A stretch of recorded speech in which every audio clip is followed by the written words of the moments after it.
Ashley, welcome to the show. How have you been dealing with these crazy times as a PhD student?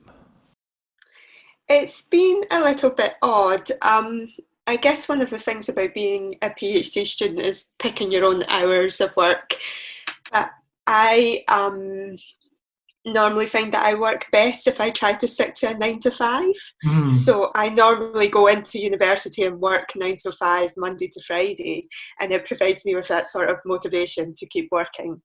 And now, because I'm just stuck in the house all day, Mm. I find that it's a lot more difficult to do that and to keep up the motivation. So that's the main strangeness, I guess. Yeah, I can imagine. I can imagine, and sort of. I want to ask you when it comes to the area of research that you're working on right now. How much of the coronavirus has given you like food for thought in with regards to the cybersecurity aspects that you're working on? For my research, not so much, because the kind of area of research I look at is a lot more theoretical than Mm. applied. But I guess in terms of the kind of technologies that I look at, because we're relying now more heavily on technologies to keep in touch with people and also to provide services online where we may not be able to attend in person, I guess I've kind of been thinking a bit more about that and about the security of these services that we're using, which is what my research is about. So tell me a bit about your research. What are the key areas you're looking at? Okay, so my research is it's a branch of cryptography, which is known as provable security. Um, so what that does is it takes a system that uses cryptography and it provides a proof of the security of that system.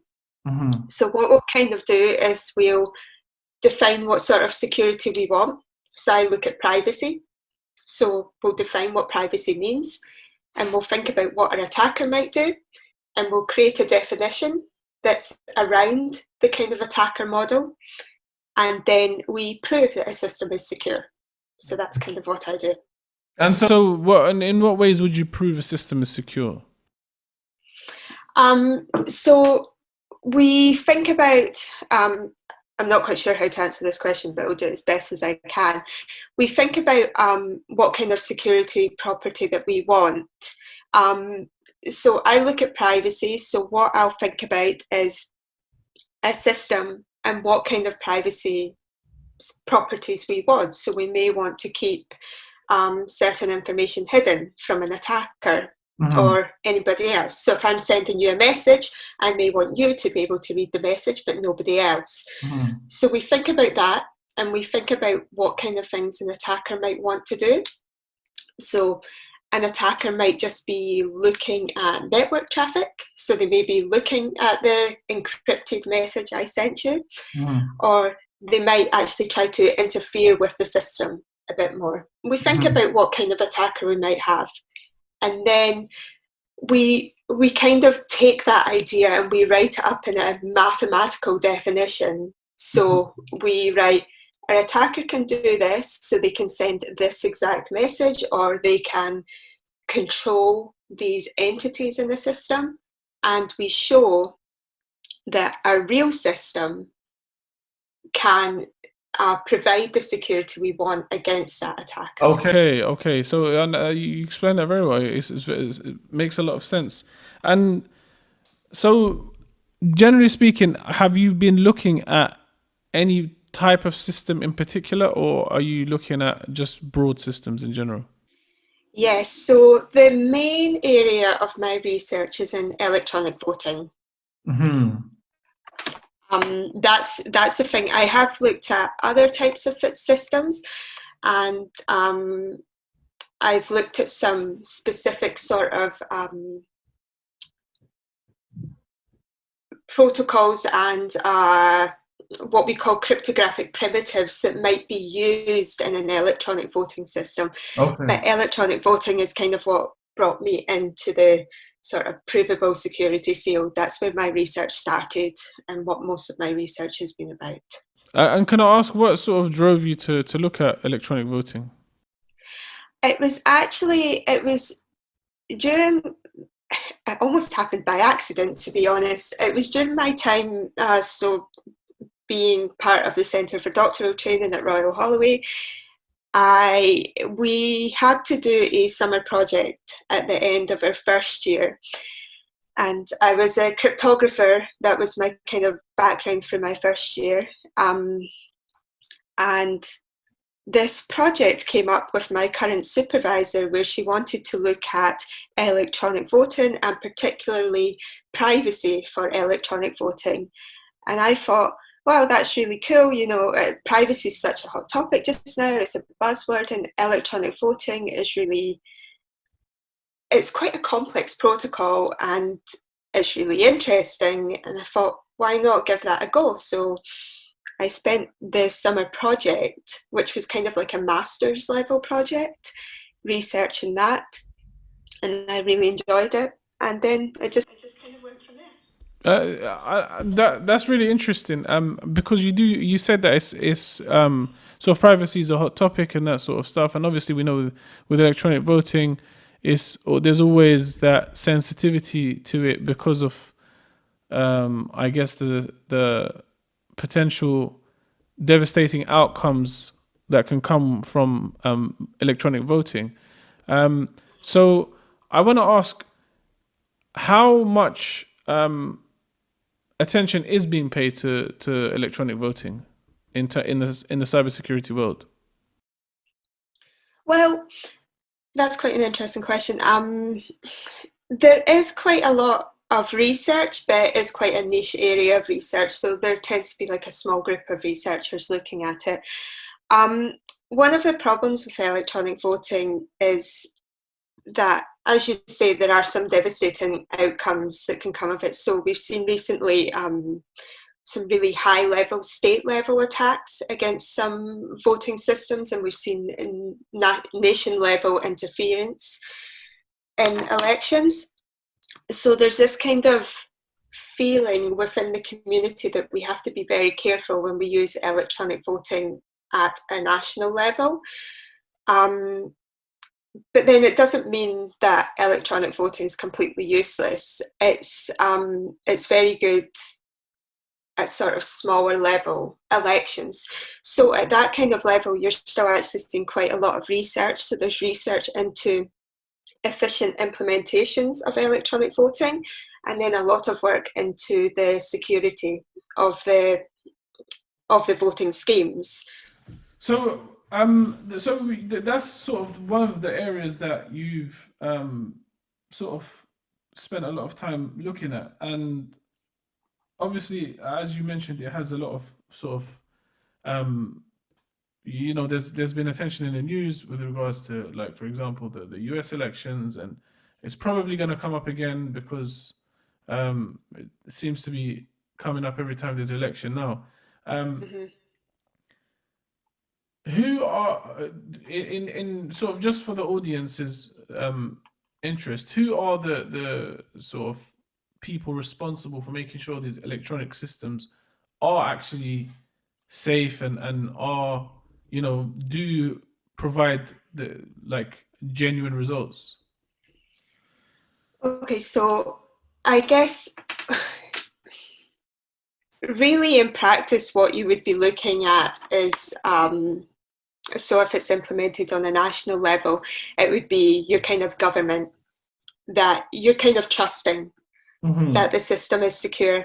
So let's, for example, Estonia uses electronic voting. They're one of the most famous examples of using electronic voting. They've used it since, well, actually over 10 years. I'm not sure of the exact date. I'm not sure what kind of research the government itself has done into the electronic voting, but they provide guarantees that it's safe and it's secure. But then you have people from the research community who might come in and analyse the systems themselves. And this happens. So it's happened with the Estonian system, and it's also happened with Indian voting systems. So they use like electronic voting machines. So you've seen a lot of analysis into their systems. And these researchers often come in and find flaws with the systems. But you can often find this kind of tension between what they say at a national level, that the system is secure and that people can trust it, and then what the researchers are saying, that there are actually these flaws and it could lead to devastating outcomes. That's very, very interesting. Seems like there's sort of still a long way to go in term before you have a voting system that is genuinely safe. Yes, yeah, I absolutely agree. I think some of the problem, and this actually relates back to my own research, is that so as I've said, what I do is look at the security of the actual scheme itself. The problem is that we can provide these security definitions and we can prove security of the scheme, but our security definitions are based on a whole bunch of underlying assumptions. So we might assume things like the officials that run the election are uncorruptible. So an attacker, you can't have an insider attacker. Yeah. But the problem is that these assumptions you might not be able to realize them in practice. So we are actually a long way off. And I think one of the small steps to get into the right level is to make sure that we are actually proving security of our schemes based on realistic assumptions that we can realize in practice. That makes a lot of sense. And obviously the trouble with assumptions is that they can always be wrong. And anything that's built on assumptions can be inherently flawed. Yeah, that's absolutely true. Yeah. Yeah, go ahead. No, I was just going to say I absolutely agree. We have to be really careful with our assumptions, and they're very, very difficult to get right, especially when you're looking at formal security definitions. Formal security definitions are only as good as the assumptions that we base them on. And that means that as a researcher, you have to really think like an attacker and what an attacker might want to do and what an attacker might be capable of doing. And you can't get that wrong. Absolutely. I understand you've also looked at sort of privacy in blockchain quite a bit. Yes, so that's actually something that's a little bit more recent in my research. That kind of came about because although they might seem like quite different technologies, they often use some of the same kind of cryptographic building blocks so that they can realize the security properties that they want. So yeah, I have looked at blockchain a little bit in my research. And so in within blockchain, what in particular is your focus on? Because blockchain to the average person just seems like this sort of buzzword that was used to sort of, encourage people to buy a lot of Bitcoin and cryptocurrency. But let's just start on a very basic level. What is blockchain for the sort of average person who's not familiar with it? Sure. So blockchain is quite literally a chain of blocks. Okay. So each block will store some data, and then we connect the blocks to each other. So let's consider like a financial transaction. So you said, it's a bit of a buzzword, so you can buy cryptocurrencies. So what you could do is you could transact with a cryptocurrency. So you could send a certain amount to another user. That transaction data, so the sender and the receiver and the amount of the transaction is stored on a block. And then all these different blocks are connected to each other. So it provides this property, they're cryptographically connected, which means that you can't change data in the chain without it having a knock-on effect throughout the chain. So if somebody tried to go in and change some data earlier on in the blockchain, you would be able to tell because the current block would not verify correctly because of this Okay. Okay. And so what aspect of the blockchain is your work sort of focused on? So again, it's privacy. Mm-hmm. It's the thing that I'm most interested in. So what I'm kind of looking at just now is privacy of the transaction data. So when you talk about privacy on the blockchain, a lot of the time what we mean is actually anonymity. Mm-hmm. So we want to keep the identity of the sender and receiver in a transaction. We want to keep their identity private, which can be important, but it can also be important to hide the transaction amount. So if you think if your employer paid you in the real world and they can see your different transactions, they know what you're spending your money on, and that could lead to a whole host of problems. Mm-hmm. So that's what I look at, is hiding that transaction data. And sorry, just to sort of ask. So currently, with there's obviously different types of blockchains, right? And is there any blockchains that sort of have privacy versus any that don't have any privacy? Yeah, there is. So it's actually quite a hot topic just now, is trying to introduce privacy to blockchains. So firstly, we have Bitcoin and the blockchain that it's built upon. So Bitcoin is not private. We can see the amount of transactions. But then you have some related sort of cryptocurrencies. One of them known as Zcash, which is one that's implemented, and there's a whole team of researchers kind of working on it and building it. It keeps the transaction amount secret, and it protects the anonymity of the sender and receiver. But somebody listening in would say, okay, but surely there's a problem here when it comes to sort of money laundering, or when it comes to like dealing drugs and that sort of stuff. Is that a problem that or is that sort of one of the questions that they're having to answer? It is a problem that comes up occasionally. Now, it's not in my research area specifically, but my understanding of it is that the problem's maybe not as widespread as people initially think. Plus, you have to kind of balance these different problems that we have. So yeah, there may be issues with people using a cryptocurrency for illegal activities, say. But then you want to, as I've said, the problem is not as widespread as we might think. And we also want to protect the privacy of honest individuals. Mm-hmm. That makes a lot of sense. And obviously there's, detractors always find excuses to sort of, or find reasons to paint something in a particular light. But let me ask you a bit about your background. How did you end up becoming interested in cryptography to start with? Okay, so that happened. My background, I studied maths as my undergraduate degree.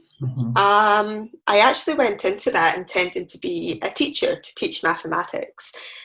And I was introduced to this area of maths called pure mathematics, which is a little bit misleading because pure mathematics sounds like it has absolutely no applications. But as it turns out, it has this huge application in the field of cryptography. And the kind of maths that was underlying cryptography was more interesting to me than some of the maths maybe that you might use in the field of physics, for example. So I was really interested in that, and there was a particular undergraduate course where they introduced a basic sort of encryption scheme as an application of the maths we were looking at, and I just thought it was absolutely fascinating. And at the time, I was also considering taking my education just a little step further into PhD level, and I thought it would be a perfect fit for me. And that's really interesting to sort of like stumble upon it while you're doing this sort of master's degree. And then you so you ended up in the CDT. Tell me about sort of the experience so far. How have you found it? It is really interesting. I'm really glad that I came across this kind of course. It's so perfect because the CDT, the first year you kind of do a lot of top courses, and that was very useful for me because coming from a maths undergraduate, I had some understanding of the maths underlying cryptography, but I had very little understanding of things like computer security and network security, which are important to understand. And whilst they may not form the basis of my research, it's good to have like a solid foundation of the field in general.